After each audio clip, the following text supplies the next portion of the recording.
Hey all, welcome to Foundations Lesson 2. Before we get too far into everything, we need to talk about one very important thing. Leather. Now most people know, and if you don't, it's okay, but most people know leather comes in a lot of different flavors. So the tannage, or basically how they take the skin of the animal and turn it into leather, or preserve it and tan it, will really determine how you use it, where you use it, how it's going to act, how it's going to react, and what it's going to do when you start trying to manipulate it.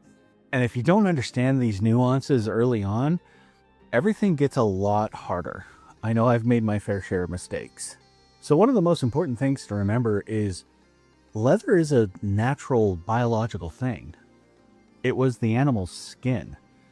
Every real leather that you work with, that you touch, that you see, used to be skin of an animal. And just like your own skin, as you grow, it stretches, it grows, it gets thicker in some places, it gets thinner in other places. You get abrasions, scars, it heals. It's a living thing. So it doesn't matter how high of a quality leather you buy or how bad of a quality leather you buy, and we'll get into the grades and all that stuff later. Every piece of leather and every section of the same piece of leather is going to act a little bit differently. One of the earliest frustrations that all of us could have kind of sounds like this. I'm doing the same thing. Why is it acting so different? You could literally be cutting the exact same piece of leather in the exact same cut. And at the beginning of the cut, it's butter. And in the middle of the cut, it gets tough, like you're cutting through an overdone steak. And then it turns back into butter. You could be going along punching your stitching holes, and then all of a sudden it feels like you're trying to drive that thing through rock. The thing is this isn't a skill issue. It's not a technique issue. This is leather being leather. And what I'm going to try to teach you is how to recognize that, get past it, and move on. There's 3 properties of leather that you really need to be concerned with. You've got your grain, the density, and the temper. So just like wood, skin, your skin included, but leather has a grain. This is the direction that it grew when it was still alive, when it was still attached to the animal. And cutting with the grain will be a lot easier than cutting against it. One of the ways you can tell what direction the grain is going is by trying to stretch it. If it actually stretches, you're pulling against the grain. So the grain is pulling apart. And you pull it the other direction, it's not pulling, and that's because that's the grain. That's where everything is kind of stuck together. Now, it's important to know grain with regards to knowing what to expect when you're cutting it, when you're working with it. It's not really something that you're going to be able to avoid way down the road when you actually start working on projects. If you have to cut out a square, you're going to go against the grain on at least 2 of the sides, no matter what you do. Density is actually one of the more important things that you need to consider. When you're looking at a side of leather, you could actually kind of see where it laid on the animal. You've got the back ridge, and that's literally the back of the animal. That's going to be your densest part because that's where it needed the most protection. The back has very minimal stretch. It's thick and dense and strong. That's why most belts, at least the good quality belts, are made from back straps. Then you have your shoulders, and it's literally the front shoulders. Those are really thick and really strong, but they do have more stretch than the back because there was more movement on the animal. Then you have the belly. There's a reason why, if you've ever looked at the pricing of leather, belly is the least expensive. And that's because, just like us human beings, the belly is the part that has to stretch the most and contract and stretch and contract. So the belly part of the leather has a lot of stretch. It's still strong, but not nearly as strong as, say, the back or the shoulders. You definitely don't want to make a belt or anything that's really going to be under tension from a belly. But again, that's later on. Then there's temper. This is one of the more important parts to really have a grasp of. Your temper is how firm the leather feels. Have you ever picked up a purse and the leather felt almost squishy? Or maybe in a pair of boots, but then a belt has almost no give to it at all? That's the temper. Also, the temper will determine how stiff the leather is, how easily it bends and forms and can be twisted and manipulated. The important takeaway here is, out of everything that I've talked about, nothing is better than the other. It really does depend on how you're using it and what you want the leather to do and what the project really calls for. So now we need to talk about the tannage. And like I said before, this is literally the process that a piece of skin goes through to become leather. And there's two primary processes. That's vegetable tan and chrome tanned, but there are a few other ones that we'll touch on as well. Now, the reason why this is so important is, let's say you had one cow and one side went and got veg tanned and the other side went and got chrome tanned. Those two pieces of leather might as well be different types of fabric. One of them is silk and the other one is linen. The veg tan side, you're going to be able to wet form and tool and dye and do all manners of crazy, amazing, beautiful things to it. The chrome tan is going to have beautiful color. It's going to be soft and flexible and really be amazing for uses for what it's meant for. Also, you're going to get the chrome tan all finished a whole lot sooner. From start to finish, the chrome tanning process only takes a couple of days, where the veg tanning process, the vegetable tanning process, can take weeks to sometimes several months. Now, in most cases, when you think about leather, unless you're talking about a leather jacket, but like the cowboy with the hats and the chaps and the saddles, that's all vegetable tan leather. It's thick, it's got a beautiful color to it. As it ages, that color gets deeper and more worn in and patinaed, and it's just absolutely beautiful.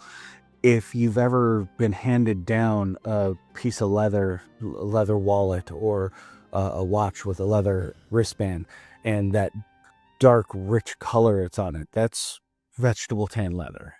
There's some great positives with vegetable tan leather. It's firm, it holds its shape, it could be tooled, it could be wet formed. Creatively speaking, it's definitely a better canvas.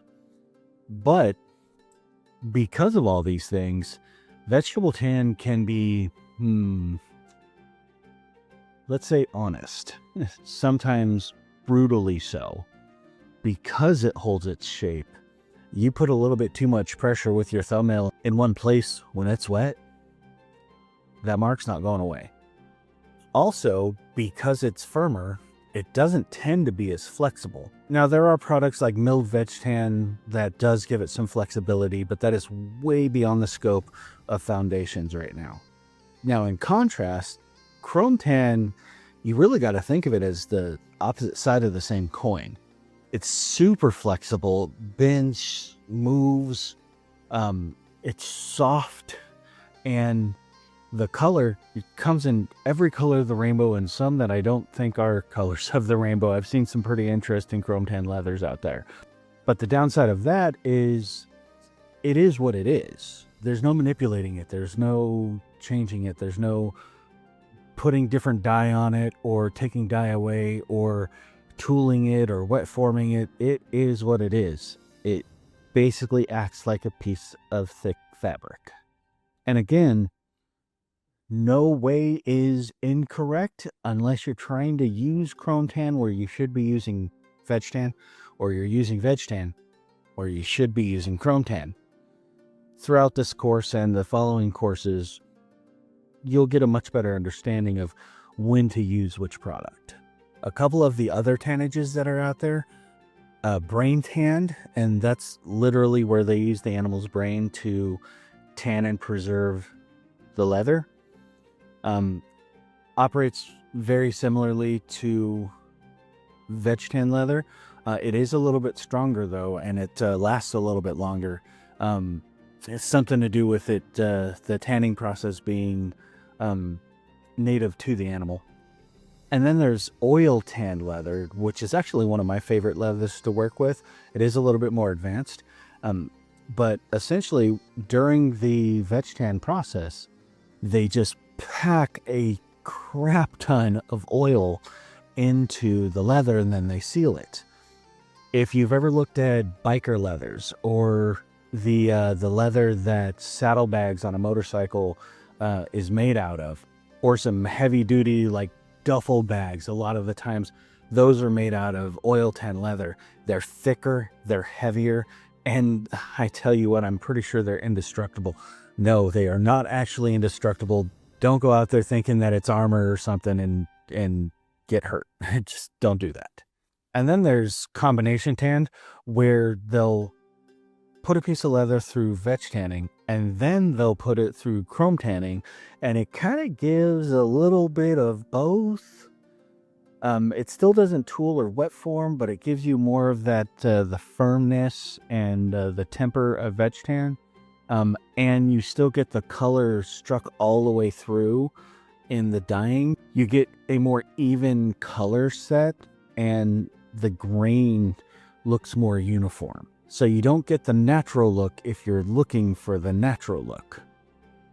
But if you're not looking for the natural look and you're looking for that process look, it's perfect. Unfortunately, when it comes to working with the different kinds of leather, there's no quick tutorial, there's no quick fix, there's not a shortcut that I could tell you to get you to the point to where you're not struggling, at least at the beginning. I've literally spent 4,000 hours over the last 2 years making things out of leather, cutting every type of leather that you could get to know.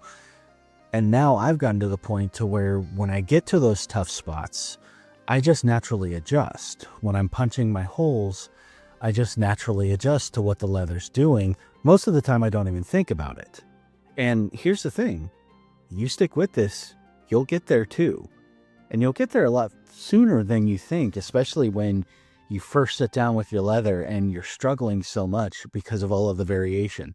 This is something really, really important. You haven't failed until you quit. You haven't failed until you quit. Let that sink in. This is going to be hard at first. I'm going to teach you everything you need to know to get through that hard faster. We're going to go through drills. We're going to go through training techniques and practice to help get you past that learning curve just as fast as possible.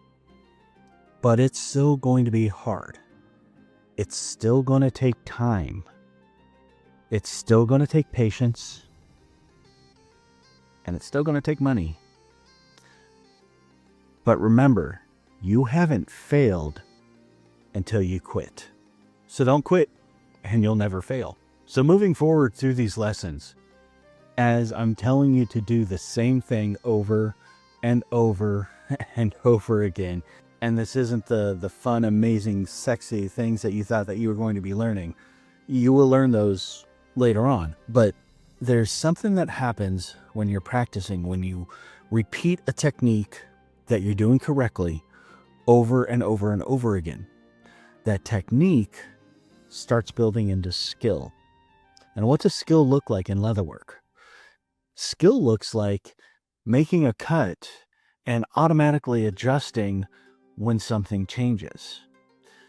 Skill looks like looking at a seam or stitching holes or an edge that you just burnished and knowing when to stop or knowing when to keep going, knowing when you need to adjust, knowing when you need to set a variation just off because you've done it so many times. I tell you, going through this course, building this course for you guys, it actually astounded me how many of these little micro techniques that I'm going to teach you I don't even think about anymore. And that's good for me.